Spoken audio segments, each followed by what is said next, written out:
8వ శాఖ అపవాది క్రింద ఉన్న 8వ శాఖ మోసపరచు ఆత్మ. ఏ ఆత్మ? చూడండి, తిమోతికి రాసిన మొదటి పత్రిక 4వ అధ్యాయము 1వ వచనం. అయితే కడవరి దినములలో కొందరు అబద్ధికులు వేషధారుల వలన, ఏ ఆత్మది? మోసపరచు ఆత్మల వలన దెయ్యముల బోధయందును లక్ష్యముంచి విశ్వాస భ్రష్టులుగా తర్వాత మాట చదవండి అమ్మా. విశ్వాస భ్రష్టులు అగుదురని ఆత్మ తేటగా చెప్పుచున్నాడు. దేవునికి స్తోత్రం. ఇది ఎవరి గురించో తెలుసా? ఇది మన క్రైస్తవుల గురించి చెబుతున్న మాట ఇది. ఇప్పుడు క్రైస్తవ సంఘాలలో ఏలుబడి చేస్తున్న ఆత్మ ఏంటో తెలుసా? మోసపరచు ఆత్మ. ఏమండి, ఆత్మ మోసపరుస్తూ ఉంటుంది మనల్ని. ఎలాగో తెలుసా? నేను మీకు ప్రతి వారం చెప్పే మాటలే.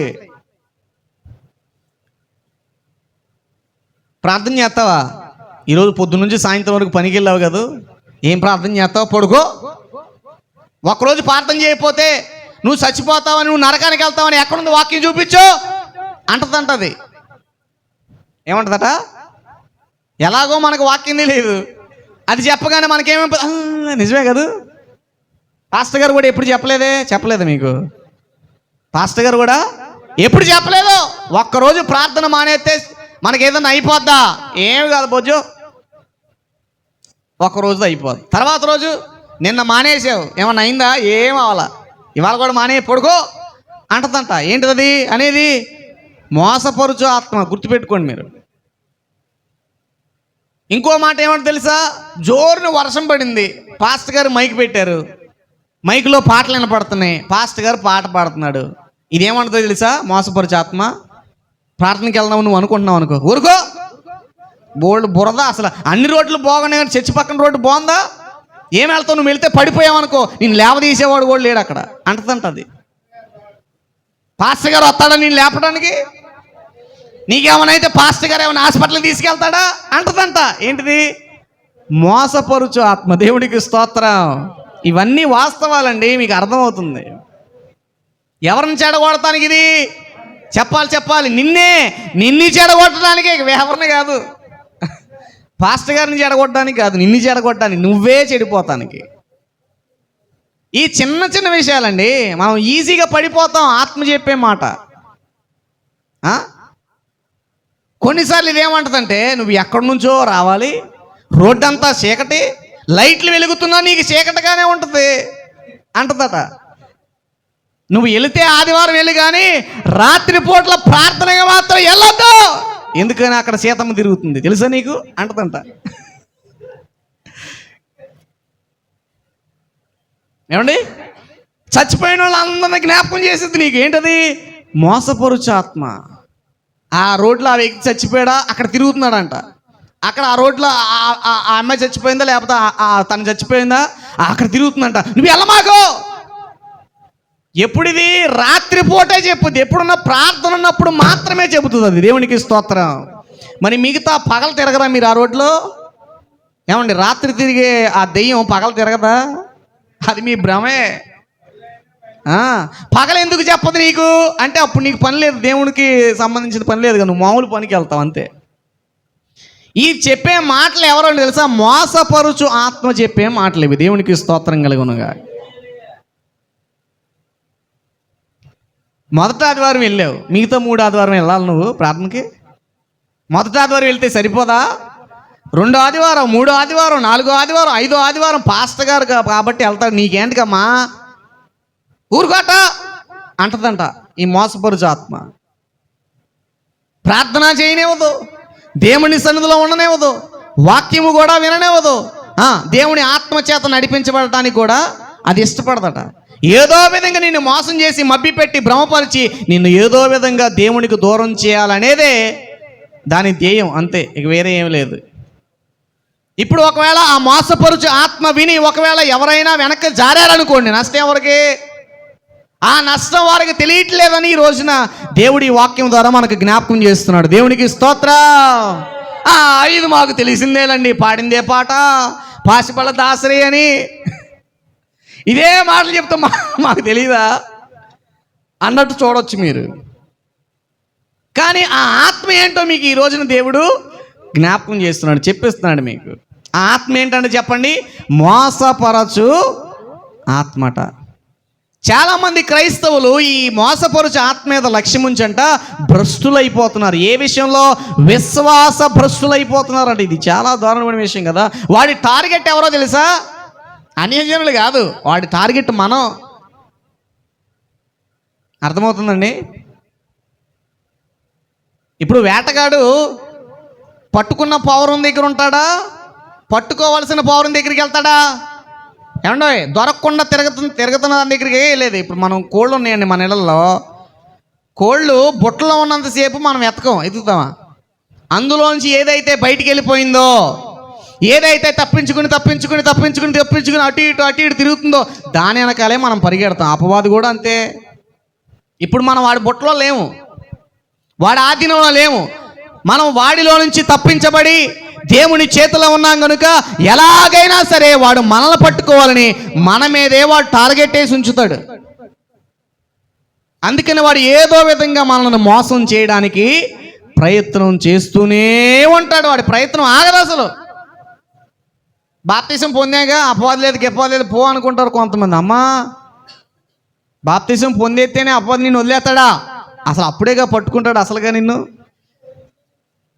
మేము చర్చికి వెళ్తున్నాం కదా, మాకు ఏ అపవాది ఆత్మలు మా దగ్గరికి రావు. పాస్టర్ గారు ప్రార్థన చేసి ఏమిచ్చాడు? పాస్టర్ గారు ప్రార్థన చేసి యేసు రక్తం ఇచ్చాడు. ఇది ఉంటే చాలేక ఏది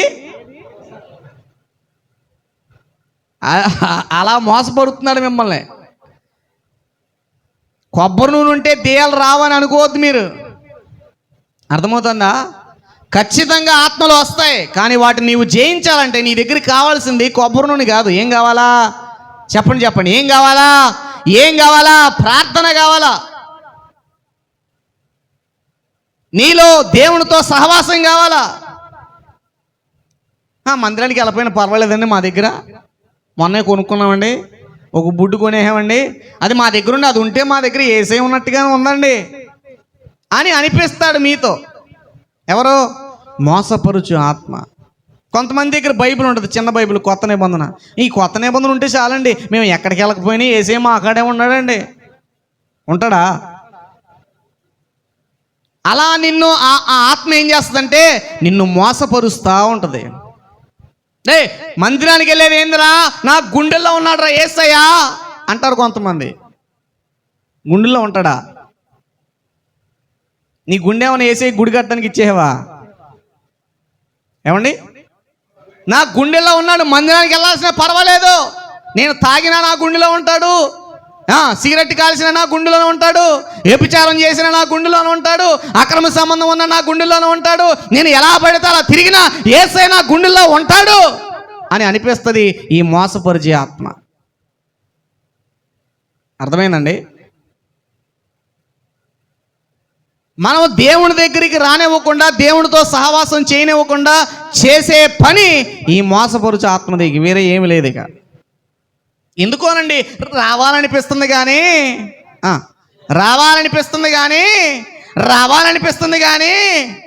రాలేకపోతున్నామండి. ఎందుకని? నీలో మోసపరిచే ఆత్మ ఉంది కనుక. ఇవాళ కదలే, తర్వాత వెళ్దు కానిలే, బోల్డ్ జీవితం ఉంది నీకు. అప్పుడే ఆ వయసు పైబడిందంట నీకు. అప్పుడే ప్రార్థన అని వెళ్ళిపోతున్నావు. అప్పుడే ఆ వయసు పైబడిందంట నీకు. నిండలేదు నీకేమి. ఎవరు అనిపించే మాట ఇది? మోసపరుచు ఆత్మ నీకు చెప్పే మాట ఇది. దేవునికి స్తోత్రం కలుగునుగాక. ఇది ఏం చేస్తుంది తెలుసా? నిన్ను ఒకవైపు ప్రార్థన చేయనివ్వదు, వాక్యం వినవద్దు. వాక్యం విన్నా ఈ వాక్యం ఇది నాకు కదలే అంటదంట. ఏమంటదట? మారు మనసు పొందు అని కనుక పాస్టర్ గారు వాక్యం చెప్పాడు అనుకో, ఈ ఆత్మ అంటదంట మారు మనసా నీకు కదలే, పక్కన పెట్టో. నేడే రక్షణ దినము, నేడే నీవు దేవుడి రాజ్యానికి వారసురాలు కావాలన్నారనుకో, ఈ వాక్యం కూడా నీకు కాదు, చాలా టైం ఉంది అంటదంట. నీవు దేవుడి రాజ్యం కోసం సిద్ధపడు, మొదటిగా ఆయన రాజ్యం, ఆయన నీతిని వెతుకో, అవన్నీ ఎతికితే ఇంట్లో పని అంతా ఎవడు చేస్తాడు అంటదంటది. ఇంట్లో విషయాలని ఎవడు చూస్తాడు అంటదంట. అంటే నిన్ను ఎంతవరకు దేవుని మీద నీ శ్రద్ధ ఉండనివ్వకుండా అది ఏదో విధంగా నిన్ను ఏం చేస్తుందట, వెనక్కి లాగుతుందట. నీవు దేవునిలో బలపడితే ఎవరికి లాభం చెప్పండి? మీరు దేవునిలో బలపడితే ఎవరికి లాభం? పాస్టర్ గారిగా. ఎవరైతే దేవునిలో బలపడతారో వాళ్ళకి లాభం. అసలు నష్టం ఎవరికో తెలుసా? అది ఆడికి. ఎవరికి? అపవాదికి నష్టం. ఎందుకని? అప్పటి వరకు ఫ్రెండ్స్గా ఉన్న మనం, అప్పటి వరకు స్నేహంగా ఉన్న మనం ఆయన వదిలిపెట్టి వచ్చేస్తే వాడికి ఎంత బాధ మరి, అవునా? అందుకనే వాడు ఏ విధంగా అయినా సరే మనల్ని పాడు చేసి మోసపరిచి మనల్ని భ్రష్టులుగా మార్చడమే వారి ధ్యేయం.